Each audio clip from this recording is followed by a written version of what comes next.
ఈ నెల 23వ తేదీ ప్రబోధిని ఏకాదశి అంటే నవంబర్ 23వ తేదీ గురువారం ప్రబోధిని ఏకాదశి. కార్తీక మాసంలో వచ్చే శుద్ధ ఏకాదశిని ప్రబోధిని ఏకాదశి అని పిలుస్తారు. కార్తీక శుద్ధ ఏకాదశికే బోధన ఏకాదశి, దేవ ప్రబోధిని ఏకాదశి, ఉద్దాన ఏకాదశి అనే పేర్లు ఉన్నాయి. ఆషాఢ శుద్ధ ఏకాదశి రోజు అంటే తొలి ఏకాదశి రోజున శయనించిన శ్రీ మహావిష్ణువు ఈ ఏకాదశి రోజుని యోగ నిద్ర నుంచి మేల్కొనే రోజు కాబట్టే ఇది ఉద్దాన ఏకాదశిగా అయింది. దీనిని హరిబోధిని ఏకాదశిని కూడా పిలుస్తారు. తొలి ఏకాదశి నాడు ప్రారంభమైన చాతుర్మాస్య వ్రతం ఈ ఏకాదశితోటే ముగుస్తుంది. మరి ఈరోజు ఏం చేయకపోయినా సరే సాయంత్రం తులసి కోట వద్ద 6:30 నుంచి 7 గంటల ప్రాంతంలో ఈ ఆకు మీద ఒక్క దీపం పెడితే చాలు అఖండ ఐశ్వర్యం ప్రాప్తిస్తుంది. మరి దీపాన్ని ఎలా వెలిగించాలో ఇప్పుడు తెలుసుకుందాం. ఈ ప్రబోధిని ఏకాదశి రోజే శ్రీ మహాలక్ష్మికి వివాహం జరిగిన రోజుగా భావిస్తారు. ఉద్దాన ఏకాదశి నాడే దేవ దానవులు పాలసముద్రాన్ని చిలికినట్లు పురాణాలు చెబుతున్నాయి. మహాభారత యుద్ధంలో భీష్ముడు ఈ ఏకాదశి నాడే అస్త్ర సన్యాసం చేసి అంపశయ్య మీద శయనించాడు. యాజ్ఞవల్క మహర్షి ఈ రోజే జన్మించారు. ఈ రోజున ఉపవాసముండి విష్ణువును పూజించి రాత్రి జాగరణ చేసి మర్నాడు ద్వాదశి గడియలు ఉండగాని విష్ణు పూజ చేసి పారణ చేసి అంటే భోజనం చేసి వ్రతాన్ని ముగించాలి. ఈ ప్రబోధిని ఏకాదశి వ్రతాన్ని ఎవరు ఆచరించాలి అంటే గృహస్థులు అందరూ ఆచరించాలి. ఈ ఏకాదశి దీక్షకు ఉపవాసమే ప్రధానమని గరుడ పురాణం కూడా తెలియచేస్తుంది. అంటే ఉపవాసం, దానం, హరిపూజ అనేవి ఏకాదశి వ్రతం యొక్క ముఖ్యమైన విషయాలు. కార్తీక మాసంలో వచ్చే ఏకాదశికి అత్యంత ప్రాముఖ్యత ఉంది. ప్రతి సంవత్సరం కార్తీక శుద్ధ ఏకాదశిని ప్రబోధిని ఏకాదశిగా భక్తులు ఎంతో పవిత్రంగా భావించి శివకేశవులను ఆరాధిస్తారు. ప్రబోధిని ఏకాదశి గొప్పతనం గురించి నారద మహర్షి బ్రహ్మదేవుణ్ణి అడిగి తెలుసుకున్నాడు. అదేవిధంగా పాండవుల్లో పెద్దవాడైన ధర్మరాజు శ్రీకృష్ణుణ్ణి ఇలా అడుగుతాడు: శ్రీకృష్ణ పరంధామ జనార్దన, కార్తీక మాసంలో శుక్లపక్షంలో వచ్చే ఏకాదశి పేరు ఏమిటి? ఆ ఏకాదశి మహత్యం గురించి తెలియచేయమని ప్రార్థిస్తాడు. దానికి శ్రీకృష్ణుడు ఇలా పలుకుతాడు: ధర్మరాజా, బ్రహ్మదేవుడు నారద మహర్షికి వివరించిన ఈ ప్రబోధిని ఏకాదశి గురించి పూర్తిగా చెప్తాను, శ్రద్ధగా విను అంటూ ఇలా చెప్పడం ప్రారంభించాడు. కార్తీక మాసంలో శుక్లపక్షంలో వచ్చే ఏకాదశిని ప్రబోధిని ఏకాదశి అంటారు. ఇది ఎంతో పవిత్రమైన రోజు, సమస్త పాపాలను పోగొట్టే పుణ్యదినం. గంగా నదితో పాటు సమస్త పుణ్యతీర్థాలు పోగొట్టే పాపాలంటిని ఈ ఒక్కరోజు ఉపవాస దీక్ష తీసుకుంటే సమస్త పుణ్య తీర్థాల్లో స్నానం చేస్తే ఎంత పాపం తొలగిపోతుందో. కేవలం ఈరోజు ఉపవాస దీక్షను తీసుకుంటే అలాంటి ఫలితం మీకు కనబడుతుంది. అంతటి శక్తి ఈ ప్రబోధిని ఏకాదశికి ఉంది. ఒకసారి భగీరథుడు మహా తపస్సు చేసి గంగానదిని భూమి మీదకు తీసుకువచ్చాడు. అప్పుడు గంగానది, నేను ప్రబోధిని ఏకాదశి రోజు వరకు పాపాలు పోగొడతాను అని చెబుతుంది. అంటే ప్రబోధిని ఏకాదశి రోజు ఇంక గంగానదితో పనిలేదు. ఆ రోజు ఆచరించే పుణ్యకార్యం వల్ల మానవులకు పాపాలన్నీ తొలగిపోతాయి అని అర్థం. ఈ ఏకాదశి మహత్యం గురించి బ్రహ్మదేవుడికి నారద మహర్షికి మధ్య జరిగిన సంభాషణ స్కాంద పురాణంలో కనిపిస్తుంది. కార్తీక శుద్ధ ఏకాదశి పాపాలను హరిస్తుంది.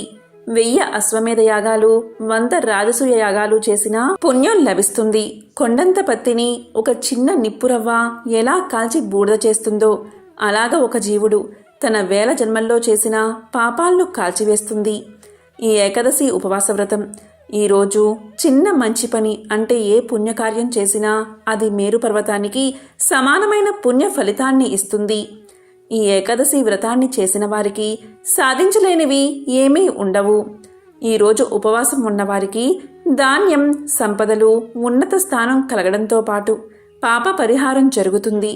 పుణ్యక్షేత్ర దర్శనాలు, యజ్ఞయాగాలు, వేదం చదవడం వల్ల కలిగిన పుణ్యానికి 1,000,000 రెట్ల పుణ్యం ఒక్కసారైనా ఈ ఏకాదశి ఉపవాస వ్రతం చేసిన వారికి లభిస్తుంది అని బ్రహ్మదేవుడు నారదునితో పలుకుతాడు. ఇంకా ఈ వ్రతంలో ఒకరికి చేసే అన్నదానం వల్ల సూర్యగ్రహణ సమయంలో పవిత్ర గంగా తీరాన 1,00,00,000 మందికి అన్నదానం చేసినంత ఫలితం లభిస్తుంది. వస్త్రదానం చేయడం వల్ల, పళ్ళు, దక్షిణతో కూడిన తాంబూలాన్ని పండితులకు ఇవ్వడం వల్ల ఈ లోకంలోనే కాదు, మరణానంతరం పరలోకంలో కూడా సర్వ సుఖాలు లభిస్తాయి. ఈ రోజున బ్రహ్మాది దేవతలు, యక్షులు, కిన్నెరులు, కింపురుషులు, మహర్షులు, సిద్ధులు, యోగులు అందరూ కూడా విష్ణు లోకానికి చేరి కీర్తనలతోనూ, భజనలతోనూ, హారతులతోనూ శ్రీ మహావిష్ణువు నిద్రలేపుతారు. అందువల్ల ఈ ప్రబోధిని ఏకాదశి రోజున ఎవరు శ్రీ మహావిష్ణువుకు హారతి ఇస్తారు వారికి అపమృత్యు దోషాలు తొలగిపోతాయని ధార్మిక గ్రంథాలు చెబుతున్నాయి. ఈ రోజంతా విష్ణునామ కీర్తనతో కాలం గడపాలి. తులసి వనంలో కానీ, తులసి కోట దగ్గర కానీ విష్ణు పూజ చేయాలి. ఈ రోజు చేసే దాన ధర్మాల వల్ల అనంతమైన పుణ్యం లభిస్తుంది. ఈరోజు ఉపవాసం చేయకపోయినా ప్రబోధిని ఏకాదశి రోజు ఉపవాసం చెయ్యాలి అని మనసులో ఒక్కసారైనా అనుకుంటే చాలు, 1000 జన్మల పాపాలు తొలగిపోతాయి. కానీ ఉపవాసం ఉంటేనే పూర్తి ఫలితం వస్తుంది. ఎవరైతే ప్రబోధిని ఏకాదశి రోజు వ్రతాన్ని ఆచరిస్తారో వారి చనిపోయిన పూర్వీకులు దివ్యమైన వస్త్రాలతో, ఆభరణాలతో అలంకరించుకున్న వారై పూర్వ జన్మల వల్ల కలిగిన నరక బాధలన్నీ తొలగించుకుని విముక్తులై వైకుంఠానికి చేరుకుంటారని పురాణ వచనం. ఈరోజు ఉపవాసం ఉన్నవారు పొందే పుణ్యం సమస్త పుణ్యక్షేత్రాల్లో స్నానం చేసిన దానికి కలిగే పుణ్యం కంటే, గోదానం చేసిన పుణ్యం కంటే, సువర్ణ దానం చేసిన పుణ్యం కంటే, భూదానం చేసిన పుణ్యం కంటే 1000 రెట్ల అధిక పుణ్యాన్ని పొందుతారు.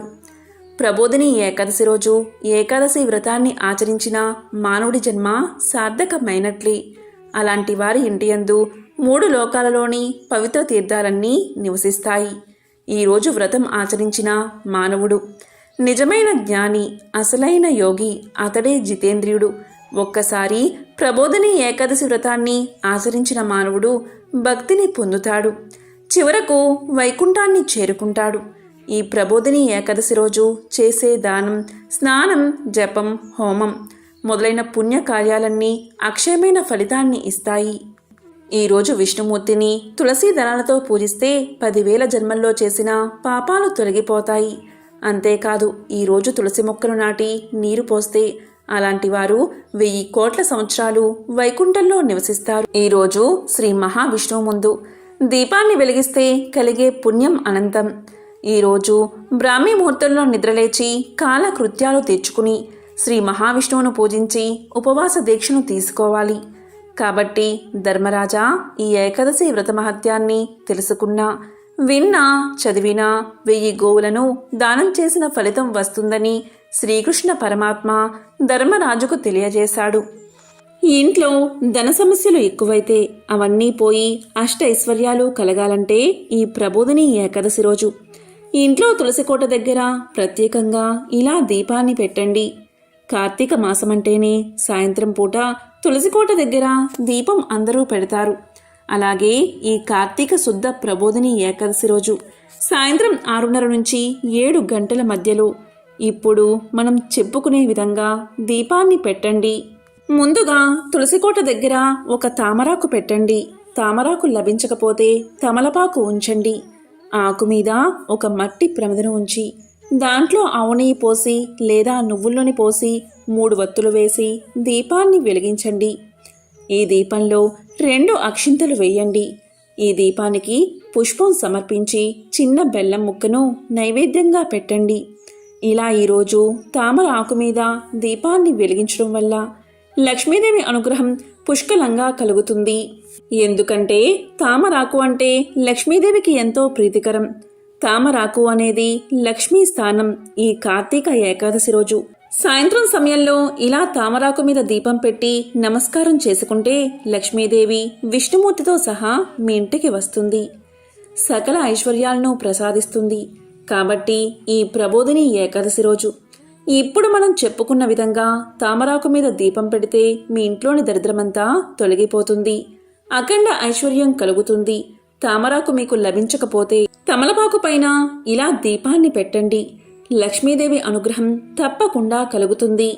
ఇలా ఈ ఏకాదశి రోజు ఉపవాసం ఉన్నవారు ద్వాదశి రోజు విష్ణు పూజ చేసి విష్ణువుకు నివేదించిన పదార్థాలను ఆహారంగా స్వీకరించండి. విష్ణువుకు నివేదించకుండా ఆహారాన్ని స్వీకరిస్తే దోషం కలుగుతుందని శాస్త్రాలు చెబుతున్నాయి. విష్ణు సహస్రనామాన్ని ఎప్పుడు పఠించినా కూడా పుణ్యం కలుగుతుంది. ముఖ్యంగా ఏకాదశి రోజు కనుక విష్ణు సహస్రనామాన్ని పారాయణం చేస్తే ఆ ఫలితం అనంతంగా ఉంటుంది. అనుకున్న పనులు నిర్విఘ్నంగా పూర్తవుతాయి. భోగ భాగ్యాలు కలుగుతాయి. సర్వ పాపాలు హరిస్తాయి. పుణ్యగతులు లభిస్తాయి. అంతేకాదు, గ్రహదోషాలు, నక్షత్ర దోషాలు ఉన్నవారు కూడా విష్ణు సహస్రనామాన్ని ఈరోజు పారాయణం చేస్తే జన్మల పాపాలు తొలగిపోతాయని శాస్త్రాలు చెబుతున్నాయి. ఒకవేళ మీరు విష్ణు సహస్రనామాన్ని పారాయణ చేయలేకపోతే కనీసం శ్రీరామ రామ రామేతి రమే రామే మనోరమే సహస్రనామ తత్తుల్యం రామనామ వరాననే అనే మంత్రాన్ని 3 సార్లు పలికితే చాలు.